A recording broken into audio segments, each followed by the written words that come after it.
ট্রান্সজেন্ডারের প্রথম বিবাহ হয়েছে একেবারে ঘটা করে আনুষ্ঠানিকতার মধ্য দিয়ে। ঘৃণার সাথে বলে নাউজুবিল্লাহ। ঢাকেশ্বরী মন্দিরে কাজটা হয়েছে ট্রান্সজেন্ডার, অর্থাৎ রূপান্তরিত নারী। সে ছিল পুরুষ, নিজেকে সার্জারি করে নারী বানিয়েছে। না এর ধর্মের কোনো অনুমোদন রয়েছে, না রাষ্ট্রের অনুমোদন রয়েছে। আমাদের দেশের আইনেও সময় তারকে বৈধতা দেওয়া হয়নি, ট্রান্সজেন্ডারকে বৈধতা দেওয়া হয়নি। অথচ ঢাকেশ্বরী মন্দিরে ট্রান্সজেন্ডার মানে একটা ছিল পুরুষ, সে নিজেকে নারী বানিয়েছে, বানিয়ে আরেক পুরুষকে বিবাহ করেছে। কিন্তু প্রকারান্তরে পুরুষই তো পুরুষকে বিবাহ করেছে। কথা ঠিক না ঠিক জুড়ে বলে? একজন পুরুষ কি চাইলেই নিজেকে প্রকৃত নারীতে রূপ দিতে পারবে? যদি বলুন পারবে? এটা কি সম্ভব? কখনোই সম্ভব।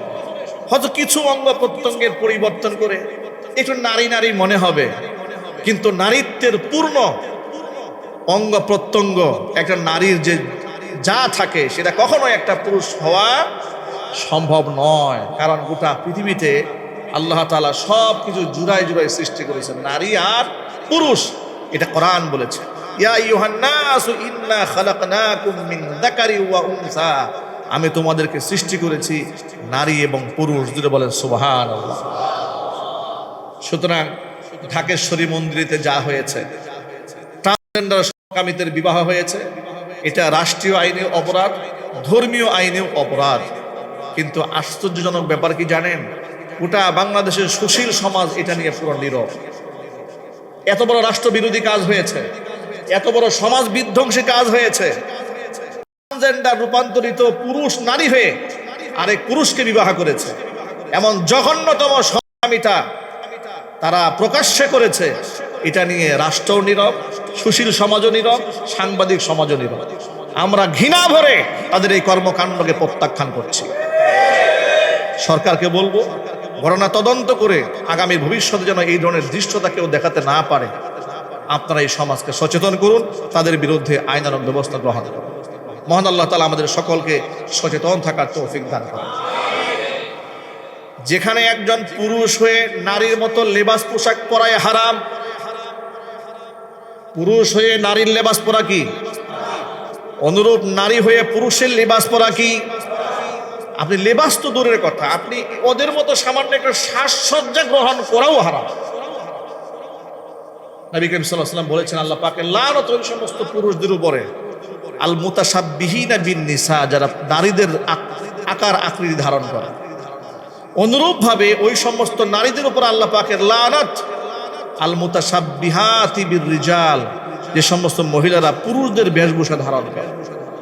যেখানে সামান্য বেশভূষাই ধারণ করা যায় না, সেখানে সার্জারি করে অঙ্গ প্রত্যঙ্গ নারী হয়ে পুরুষের মতো করা কিংবা পুরুষ হয়ে নারীর মতো করা কত বড় জঘন্যতম পাপ এবং অপরাধ। লা তাবদীলা লিখালকিল্লাহ, আল্লাহ সৃষ্টির মধ্যে আপনি পরিবর্তন আনতে পারেন না। এটা টোটাল কবিরা গুনাহ এবং হারাম। সমাজকে ধ্বংস করে দেওয়ার জন্য এগুলোই যথেষ্ট। এই ফিতনা থেকে আল্লাহ বের হয়ে আসার তৌফিক দান করেন। কথা প্রসঙ্গে কথাটা এই জন্য বললাম, হযরত আনাস ইবনে মালিক রাদিয়াল্লাহু তাআলা আনহুর ব্যাপারে নবী করিম সাল্লাল্লাহু আলাইহি ওয়াসাল্লাম দোয়া করেছেন, আল্লাহুম্মা আকসির মালাহু ওয়া ওয়ালাদাহু ওয়া বারিক লাহু ফীমা আতাইতা। হে আল্লাহ, হযরত আনাসকে সম্পদে এবং সন্তানে তুমি বারাকা দান করো। আল্লাহ এমন বারাকা দান করেছিলেন, যারা রাসূল পাক সাল্লাল্লাহু আলাইহি ওয়াসাল্লামের সাহাবীদের মধ্যে সর্বাধিক হায়াত পেয়েছেন, তাদের মধ্যে অন্যতম একজন সাহাবীর নাম হচ্ছে আনাস ইবনে মালিক রাদিয়াল্লাহু তাআলা। কোন কোন বর্ণনার মধ্যে এসে তিনি 107 বছর হায়াত পেয়েছিলেন, কোন কোন বর্ণনার মধ্যে পাওয়া যায় তিনি 103 বছর হায়াত পেয়েছিলেন। আনাস ইবনে মালিক বলতেন, এটা আমার জন্য রাসূলের দোয়ার ফসল। কোন সুবহানাল্লাহ। ছোট্ট আনাসকে রাসূল এরকম ভালোবাসতেন। আপনাদের সামনে এই কথাগুলো আজকে বলার আমার উদ্দেশ্য না। আমাদের উদ্দেশ্য হলো গোটা বাংলাদেশে আমরা ইসলামকে পালন করি, হাতে গোনা কয়েকটা আনুষ্ঠানিকতার মধ্যে আমরা শেষ করে দিই। নামাজ পড়লাম, রোজা রাখলাম, হজ করলাম, যাকাত করলাম, ইসলাম শেষ হয়ে গেল। না, ইসলাম শেষ হয়নি। ইসলামটা তো আমার গোটা জীবন। আমার ঘরের মধ্যে ইসলাম দরকার আছে না নাই? জোরে বলুন। আমার ব্যবসার প্রতিষ্ঠানে ইসলামের প্রয়োজন আছে না নাই? আমার রাজনৈতিক অঙ্গনে ইসলামের দরকার আছে না নাই? আমার ব্যবসার মূলনীতির মধ্যে ইসলাম দরকার আছে না নাই? আমার মাদ্রাসাতে প্রয়োজন আছে না নাই? আমার ঘরের মধ্যে প্রয়োজন আছে না নাই? রাতের আধারে প্রয়োজন আছে না নাই? দিনের আলোতে, মানুষের সামনে, গোপনে, সব জায়গায় আমার ইসলামের প্রয়োজন। সুবহানাল্লাহ। আল্লাহ পাক বলছেন ইন্নাল্লাহা লা ইয়াখফা আলাইহি শাইউন ফিল আরদি ওয়ালা ফিস সামা। আসমান জমিনে কোনো কিছু আল্লাহর অগোচরে থাকে না। আল্লাহ পাক সব দেখতে পান, সব জানতে পান। এই কথাগুলো বললাম এই জন্য, আমরা মসজিদে এসে আমরা মুসল্লি সাজি, আমরা মুসল্লি হই, নিজেকে মুসলমান মনে করি। ঘরে ঢুকলে আমার ব্যবহারে মুসলমান মনে হয় না, আমার ব্যবসা প্রতিষ্ঠানে আমাকে মুসলমান মনে হয় না, রাজনীতির মাঠে আমাকে মুসলমান মনে হয় না, আমার কর্মজীবনে আমার আচরণ দেখলে আমাকে মুসলমান মনে হয় না। আমি অবাক হয়ে যাই, আমি যখন অমুসলিমদের দেশের জীবন ব্যবস্থা নিয়ে মাঝে মাঝে একটু স্টাডি করি, একটু বোঝার চেষ্টা করি, তখন আমি আমার মুসলিম দেশের কালচারের সাথে মিলিয়ে দেখি ইসলামের অনেক আদর্শ অমুসলিমরা গ্রহণ করে ফেলেছে। কিন্তু দুঃখজনক বাস্তবতা যে মুসলমানদেরকে প্রত্যেক জুমায় আমরা হেদায়েতের বয়ান শোনাই, আল্লাহর কোরআন খুলে খুলে তাদেরকে ইসলামের কথা বলি, তারা ইসলামটাকে ধারণ করতে চায় না, ইসলামটাকে পালন করতে চায় না, তারা মৌলিক ইসলামকে নিতে চায় না, ভাষা ভাষায় ইসলামকে পালন করে জান্নাতে যেতে চায়। ইসলাম এত সহজ নয়, এত সহজে জান্নাত পাওয়া যাবে না। জান্নাত তো অনেক দামি জায়গা, এত দামি জায়গা। নবী করিম সাল্লাল্লাহু আলাইহি সাল্লাম বলেছেন জান্নাতের একটা গ্রিলের যে লোহা থাকবে, একটা গ্রিলের একটা মাত্র শিক এক পাল্লায় দিলে পৃথিবীর সমস্ত সম্পদ দিলেও তার সমতুল্য হবে না। এত দামি জান্নাতে আল্লাহ আমাদের মতো পোষা মানুষকে কেমনে ঢোকাবেন? কেন ঢোকাবেন? এটা আল্লাহ পাকের দয়া হবে, আল্লাহ পাকের মায়া হবে। আল্লাহ পাকের দয়া এবং মায়া হবে ঠিক তখন হবে যখন আমি আমার জীবনের সর্বস্বটা রবের জন্য বিলীন করতে সক্ষম হব। আমরা তো পারবো না আল্লাহর সন্তুষ্টি কল্পে সব উজাড় করে দিতে। চেষ্টার আমাদের জীবনের সর্বশেষ চেষ্টার সর্বশেষ জায়গা যেখানে আল্লাহর চূড়ান্ত রহমত, সেখানে। ঠিক কিনা বলেন? আমরা হাজার চেষ্টা করেও তো আমাদের গুনাহ হবে, হাজার চেষ্টার পরেও তো আমাদের ভুল হয়ে যায়। আমরা যদি চেষ্টাটাই ছেড়ে দিই, চেষ্টাটাই যদি না করি ভালো হওয়ার। প্রিয় ভাইয়ের আমার, শিশু বাচ্চাদের প্রতি আমাদের আদর স্নেহের কথাই বলছিলাম। আল্লাহর নবী বাচ্চাদেরকে চুমু খেতেন, মাথার মধ্যে হাত বুলাতেন, গালের মধ্যে হাত বুলিয়ে দিতেন, তাদের জন্য দোয়া করতেন। এই কথাগুলো মনে থাকবে তো ইনশাআল্লাহ? আমরা আমাদের বাচ্চাদেরকে দোয়া করব, বাচ্চাদেরকে ধমক দেব না, বাচ্চাদেরকে গালমন্দ করব না, তাদেরকে লানত দেব না, তাদেরকে অভিসম্পাত করব না। বাচ্চারা একটু দুষ্টুমি করলে অনেক সময় এই বাচ্চারা দুষ্টুমি করবা না এটা বলবো। কেন? ওই তো দুষ্টুমি করে, এত দুষ্টুমির বয়স। নবী করিম সাল্লাল্লাহু আলাইহি ওয়াসাল্লাম বাচ্চাদের সাথে খেলাধুলা করতেন। আল্লাহু আকবার বলেন। সাহাবা ইকরাম বলেছেন, দেখুন আমরা কিন্তু কোনো মজলিসে আমাদের বাচ্চাদের সামনে আসতে দেই না। কেন? বাচ্চারা একটু দুষ্টুমি করে সেজন্য। এটা আমাদের চরিত্র। ঠিক না ভাই? ঠিক বলেন। বাচ্চাদেরকে সামনে আসতে দেই না। নবী করিম সাল্লাল্লাহু আলাইহি ওয়াসাল্লাম তার নাতিকে, শিশু নাতিকে কাঁধের মধ্যে তুলে মসজিদে নামাজের ইমামতি করেছেন। আল্লাহু আকবার বলেন। উম্মাকে শিক্ষা দিয়েছেন বাচ্চাদেরকে কিভাবে ভালোবাসতে হয়, আদর স্নেহ করতে হয়। আমার কাছে একদিন এক লোক গল্প করে বলে, হুজুর আমি এক বড় পীর সাহেবের কাছে গিয়েছিলাম, নাম বললে সকলেই চিনবেন, নামটা বলবো না। তো যাওয়ার পরে আমি যখন তাকে সালাম দিয়েছি, তিনি আমার সালামের জবাব নিলেন না। আমি তার সাথে মুসাফা করতে গিয়েছি, তিনি মুসাফা করলেন না। এরপরে 3 দিন আমাকে এভাবে ঘুরালেন। 3 দিন পরে তিনি আমার সালামের জবাব দিলেন, আমার পাশে বসালেন। তিনি অনেক লোকদের সাথে অনেক ধমক দেন, এমনকি অনেক আলেমদেরকেও ভর মজলিসে তিনি ধমক দিয়ে বেড়ান, শাসন করেন। হাজার হাজার মানুষের সামনে তিনি আলেমকে ধমক দিয়ে ফেলেন। বিশাল জালালি তবিয়তের পীর সাহেব। আমি খুব কাছের মানুষ, আমার একান্তে ডেকে বললাম, ভাই আপনি যা বলেছেন, কিন্তু যে আচরণের কথা আপনি বললেন, বিশ্বাস করুন এটা তিনি কত বড় আলেম কিংবা কত বড় পীর, এটা আমি মেনে নিলাম। তিনি অনেক বড় আলেম, তিনি অনেক বড় পীর, সেটাও মেনে নিলাম, আমার মানতে কোনো আপত্তি নেই। কিন্তু আপনি যে আচরণের কথা বললেন, সেই আচরণটা যদি সত্যি তার হয়ে থাকে, বিশ্বাস করুন এই আচরণ রাসূল পাক সাল্লাল্লাহু আলাইহি ওয়াসাল্লামের আচরণ নয়। আর নবীর আচরণের ঊর্ধ্বে কারো আচরণ হতে পারে না। আর রসুলের আচরণ বাদ দিয়ে কেউ পীর সাহেবও হতে পারে। শিশু বাচ্চাদের সাথে আমাদের আচরণটা কত জঘন্য হয় দেখুন। মসজিদে নামাজে ছোট বাচ্চারা আসলে আমাদের মেজাজ আগে থেকেই খিটখিটে থাকে, দেখি বাচ্চা একটু দুষ্টুমি করে নাকি, শুধু অপেক্ষায় থাকে। কোনো মতে নামাজের সামনে দিয়ে একটু দৌড় দিয়েছে, বাস নামাজ সালাম ফিরিয়ে সাথে সাথে মুরব্বীরা মসজিদের মধ্যে মিছিল শুরু করে দিয়েছে। বাস্তবতা আছে না নাই? নবী করিম সাল্লাল্লাহু আলাইহি সাল্লামের কন্যা সন্তান হযরত যায়েনব রাদিয়াল্লাহু তাআলা আনহা, তার ঘরে একটা বাচ্চা হয়েছে, সে নাতিকে কাঁধে করে রাসূল মসজিদে নববীতে আসলেন। এমনকি সাহাবায়ে কেরাম বলেছেন, আল্লাহর নবী ফরজ নামাজের ইমামতি দাঁড়িয়েছেন, তিনি নিজের নাতিকে কাঁধে করে নিয়ে। আরো সুবহানাল্লাহ আসতে বলেন, একটু খেয়াল করেন। সাহাবায়ে কেরাম বলেন, নিজের মেয়ের ঘরে নাতিকে আল্লাহর নবী নিজের কাঁধের মধ্যে নিয়ে ফরজ নামাজের ইমামতিতে দাঁড়ালেন। তিনি যখন রুকুতে যান, ঘাট থেকে যেন পড়ে না যায়, নিজ হাতে নামিয়ে দেন। আবার যখন সোজা হয়ে দাঁড়ান, তার পাশে টেনে নিয়ে আসেন, কুলে করে তুলে রাখেন। এইভাবে এক সময় কুলে উঠান, আবার কুলের থেকে নামিয়ে দেন। পুরো ফরজ নামাজের ইমামতি শেষ করেছেন। নবীজি সাল্লাল্লাহু আলাইহি ওয়াসাল্লাম নাতিরে কষ্ট দেন নাই, কাঁধের মধ্যে তুলে রেখে দিয়েছিলেন। এই ছিল শিশু বাচ্চাদের সাথে নবী করিম সাল্লাল্লাহু আলাইহি ওয়াসাল্লামের ব্যবহার। একবার হুজুরের নাতি হযরত হাসান রাদিয়াল্লাহু তাআলা আনহুকে রাসূল পাক সাল্লাল্লাহু আলাইহি ওয়াসাল্লাম চুমু দিলেন। এমন সময় আকরা ইবনে হাবেস রাদিয়াল্লাহু তাআলা আনহু একজন বিখ্যাত সাহাবী, তিনি বলছেন, ইয়া রাসূলুল্লাহ, আপনি বাচ্চাদেরকে চুমু দেন? তিনি বলেন, হ্যাঁ, আমি তো বাচ্চাকে চুমু খাই। তিনি বলেন, ইয়া রাসূলুল্লাহ, আমার তো 10টা সন্তান, আমি জীবনে একটা চুমু দেই না। আকরা ইবনে হাবেস বলছেন, আমার সন্তান কয়টি? আল্লাহ আমাকে 10টা সন্তান দিয়েছে, কোনোদিন আমি চুমু খাইনি।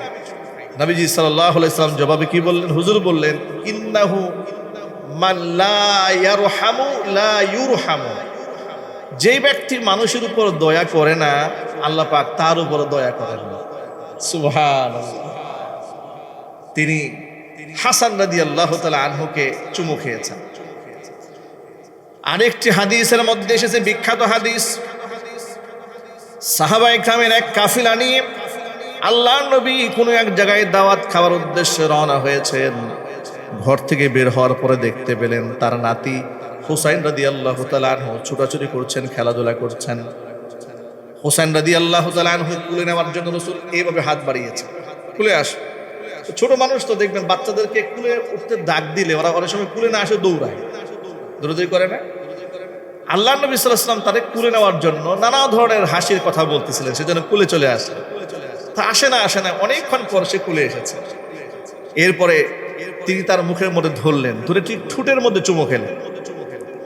সাহাবায়ে কেরাম রাদিয়াল্লাহু তাআলা আনহুম আজমাইনদের মধ্যে একজনের ছিল ভিন্ন এলাকা থেকে এসেছেন, গ্রাম্য কিছু সাহাবী থাকে না, গ্রামগঞ্জ থেকে আসে, একজন বেদুইন বলা হয় তাদেরকে, বেদুইন বললেন, ইয়া রাসূলুল্লাহ, আতুকাব্বিলুস সিবিয়ান, বাচ্চাদেরকে আপনি চুমা খান? বলে, হ্যাঁ, আমি তো চুমা খাই বাচ্চাদের। তিনি বলেন, আমরা বাচ্চাদেরকে কখনো চুমা খাই না। নবীজি সাল্লাল্লাহু আলাইহি ওয়াসাল্লাম তখন বললেন, আল্লাহ তাআলা আওয়া আমলিকু আন নাযাআল্লাহু মিন কলবিক, আল্লাহ পাক যদি তোমার অন্তর থেকে মহব্বত উঠে নেন, তাহলে তো আমার কিছু করার নাই। সুবহানাল্লাহ। ছোট্ট বাচ্চাদের সাথে রাসূলের আচরণটা কেমন ছিল? হাসান এবং হুসাইন রাদিয়াল্লাহু তাআলা আনহুমা সাইয়্যিদা শাবাব আহলিল জান্নাহ, জান্নাতের যুবকদের সর্দার হবেন। আল্লাহ নবী সাল্লাল্লাহু আলাইহি ওয়াসাল্লাম যখন ঘরের মধ্যে নামাজরত থাকতেন, হাসান এবং হুসাইন অনেক সময় হুজুরকে ঘোড়া বানিয়ে কাঁধের মধ্যে বসে যেত। একদিন ঘরের মধ্যে রাসূল সিজদায় পড়ে আছেন, হাসান হুসাইন দুইজনে রাসূলকে ঘোড়া বানিয়ে হুজুরের কাঁধের উপর উঠে বসেছে। ফাতেমাতুজ জাহরা রাদিয়াল্লাহু তাআলা আনহা দৃশ্য দেখার পরে তাদেরকে জোর করে নামিয়ে দিয়েছেন এবং ধমক দিয়ে ঘর থেকে তাড়িয়ে দিয়েছেন, বের করে দিয়েছেন। নবী করিম সাল্লাল্লাহু আলাইহি সাল্লাম নামাজ শেষ করে ফাতেমাকে ডাকলেন, ডেকে বললেন, ফাতেমা, তুমি বাচ্চাদের সাথে খারাপ আচরণ কেন করলে? ফাতেমা তো জাহরা জবাব দিয়ে বলেন, আব্বাজান, আপনি নামাজ পড়ছিলেন, ওরা নামাজ আপনাকে ডিস্টার্ব করছে। আপনি সিজদায় পড়েছিলেন, ওরা আপনাকে কষ্ট দিচ্ছিল, এই জন্য দাঁড়িয়ে দিয়েছি। নবীজি বলেন, ফাতেমা রে, ওরা তো মজা পাচ্ছিল আমাকে ঘুরা বানিয়ে, আর আমি মজা পাচ্ছিলাম রবের সামনে সিজদায় পড়ে থেকে। খবরদার, বাচ্চাদেরকে ধমক দিবে না, বাচ্চাদেরকে গাল মন্দ করবে না। আদিবুহুম, এদেরকে আদব শিখাও। ওয়ালা তুআজ্জিরুহুম, এদেরকে শাস্তি দিও না। ওয়ালা তুআযিবুহুম, এদেরকে আযাব দিও না, শারীরিক নির্যাতন করো না, এদের গালে আঘাত করো না। সুবহানাল্লাহ। বাচ্চাদেরকে নবী করিম সাল্লাল্লাহু আলাইহি ওয়াসাল্লাম কুলে নিতেন, আদর করতেন, চুমু খেতেন, মাথার মধ্যে হাত দিয়ে দোয়া করতেন, গালের মধ্যে হাত বুলিয়ে দিতেন। শিশু বাচ্চাদেরকে মাথার মধ্যে হাত বুলিয়ে দোয়া করে দিবেন। জাফর ইবনে আবি তালেব রাদিয়াল্লাহু তাআলা আনহুর নাম শুনেছেন।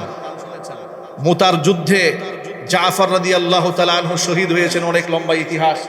জাফর তৈয়ার রাদিয়াল্লাহু তাআলা আনহু, তিনি যখন শহীদ হলেন, শহীদ পরিবারের সাথে নবী করিম সাল্লাল্লাহু আলাইহি ওয়াসাল্লাম সাক্ষাতে গেলেন। জাফর রাদিয়াল্লাহু তাআলা আনহুর ছেলে বড় হওয়ার পরে গর্ব করে বলেছেন যে, আল্লাহর নবী যখন আমাদের বাড়িতে এলেন, তখন আমি একদম শিশু বাচ্চা। ফামাসাহা বিয়াদিহি, নবীজি সাল্লাল্লাহু আলাইহি ওয়াসাল্লাম তার হাত দিয়ে আমার মাথার মধ্যে মাসাহ করে দিয়েছেন, আমার জন্য দোয়া করেছেন। আজও সেই স্নেহের পরশ আমার মনে পড়ে। আমি ছোটবেলায় আমার নবীজি আমার মাথায় হাত দিয়ে আমাকে দোয়া করে দিয়েছেন। আল্লাহু আকবার। এই ছিল নবী করিম সাল্লাল্লাহু আলাইহি ওয়াসাল্লামের শিশুদের সাথে আচরণ। এমন অসংখ্য ঘটনা হুজুরের রয়েছে। আনাস ইবনে মালিক রাদিয়াল্লাহু তাআলা আনহু রাসূলের খাদেম, সকলেই নাম শুনেছেন। গত জুমাতেও তার নাম আমরা উচ্চারণ করেছি আমাদের খুতবাতে। এই পৃথিবীর বিখ্যাত তিনজন ব্যক্তি, তিনজন সাহাবী, যাদের কাছ থেকে এই দুনিয়ার মধ্যে সবচেয়ে বেশি হাদিস বর্ণিত হয়েছে, একজন হযরত আবু হুরায়রা রাদিয়াল্লাহু তাআলা আনহু, আরেকজন হচ্ছে আনাস ইবনে মালিক রাদিয়াল্লাহু তাআলা আনহু, আরেকজন রাসূলের স্ত্রী উম্মুল মুমিনিন মা আয়েশা সিদ্দিকা রাদিয়াল্লাহু তাআলা আনহা। আনাস ইবনে মালিক রাদিয়াল্লাহু তাআলা আনহু বলেন, আল্লাহ নবী যখন হিজরত করে মক্কা ছেড়ে যখন মদিনায় এলেন, আমরা ছিলাম মদিনার মানুষ। আমার মা আমাকে নিয়ে রাসূলের সামনে এলেন, এসে বলছেন, ইয়া রাসূলুল্লাহ, হাদা উনাইস ইবনি। হে আল্লাহ রাসূল, হযরত আনাসকে আদর করে বলল উনাইস, মোহাব্বত করে। আনাসের মা কি বলেছে? হাদা উনাইস ইবনি, এটা আমার ছেলে হযরতে আনাস। উদউলা, আপনি তার জন্য দোয়া করেন। এবং ইখদিমুকা, আজকে ইখদিমুকা, আপনার আজকের পর থেকে আমার এই সন্তান আমি ওয়াকফ করে দিলাম আপনার খিদমত করার জন্য। 10 বছর বয়সের আনাসের জন্য নবী করিম সাল্লাল্লাহু আলাইহি ওয়াসাল্লাম কি বলে দোয়া করলেন? আল্লাহর নবী সাল্লাল্লাহু আলাইহি ওয়াসাল্লাম বললেন, আল্লাহুম্মা আকসির মালাহু ওয়া ওয়ালাদাহু। হে আল্লাহ, তুমি তার সম্পদে এবং তার সন্তানাদির মধ্যে বরকত দান করো। ওয়া বারিক লাহু ফিমা আতাইতা, তুমি তার গোটা জীবনে যত বরকত দিবে, তুমি যা দিবে তাকে সমস্ত কিছুর মধ্যে বরকত ঢেলে দাও। সুবহানাল্লাহ, কত বড় দোয়া এটা। হযরত আনাস রাদিয়াল্লাহু তাআলা আনহু গর্ব করে বলতেন যে, আমার জন্য আল্লাহর নবীর সেই দোয়াটা এভাবে কবুল হয়েছে যে হযরত আনাসের জীবদ্দশায় তার নিজের হাতে তিনি বলেছেন, আমি নিজ হাতে আমার সন্তান থেকে শুরু করে নাতি পুত্নী থেকে শুরু করে 125 জনকে আমি দাফন করেছি। আল্লাহু আকবার বলেন। হযরত আনাস রাদিয়াল্লাহু তাআলা আনহুর সরাসরি সন্তান ছিল 80টা ছেলে সন্তান, পুত্র সন্তান আল্লাহ পাক তাকে দান করেছেন, আর 2টা কন্যা সন্তান দিয়েছিলেন। টোটাল নিজেরই 82 জন সন্তান আল্লাহ পাক হযরত আনাসকে দান করেছিলেন। আল্লাহু আকবার বলেন। অধিক সন্তান সাহাবায়ে কেরাম গ্রহণ করতেন, রাসূল পছন্দ করতেন। ইসলামের নীতিমালা, আদর্শ, এর যৌক্তিক দিকগুলো অত্যন্ত গভীর এবং তাত্ত্বিক, অত্যন্ত বৈজ্ঞানিক এবং বাস্তবসম্মত, সামাজিক। কিন্তু আমরা রাসূলের আদর্শ তো ভুলে গিয়েছি। আমরা মন গড়া পশ্চিমা ধাঁচে নিজেকে সাজাতে চাই। আমরা সন্তানাদিও নিতে চাই না। অধিক সন্তান তো পছন্দ করি না, এমন একটা পর্যায়ে আমাদের সমাজকে ঠেলে দেওয়ার চেষ্টা করা হচ্ছে যাতে করে সন্তান একটাও নিতে না হয়। ঘৃণার সাথে বলে নাউজুবিল্লাহ। পৃথিবীর অনেক দেশে, যে দেশগুলোর মধ্যে নারী পুরুষের অবাধ মেলামেশা, অবাধ যৌনতা, অবাধ ফ্রি সেক্স, সমকামিতা, রাষ্ট্রীয়ভাবে যে সমস্ত রাষ্ট্রে বৈধতা পেয়েছে, সেই সমস্ত রাষ্ট্রে সন্তান নেওয়ার জন্য রাষ্ট্রপক্ষের পক্ষ থেকে প্রণোদনা ঘোষণা করা হয়, পুরস্কার ঘোষণা করা হয় যে সন্তান নিলে পুরস্কার দেওয়া হবে। এরপরেও তারা সন্তান নিতে চায়। তারা পুরো মানব সভ্যতা ধ্বংসের পথে। পারিবারিক জীবন তো তারা ধ্বংস করেছে, সামাজিক জীবনকে তারা ধ্বংস করে দিয়েছে, লাজ লজ্জাকে তারা ধ্বংস করে দিয়েছে। কারণ তারা পুরুষ হয়ে পুরুষকে বিবাহ করে, নারী হয়ে নারীকে আনুষ্ঠানিকভাবে বিবাহ করে। ঘৃণার সাথে বলেন নাউজুবিল্লাহ।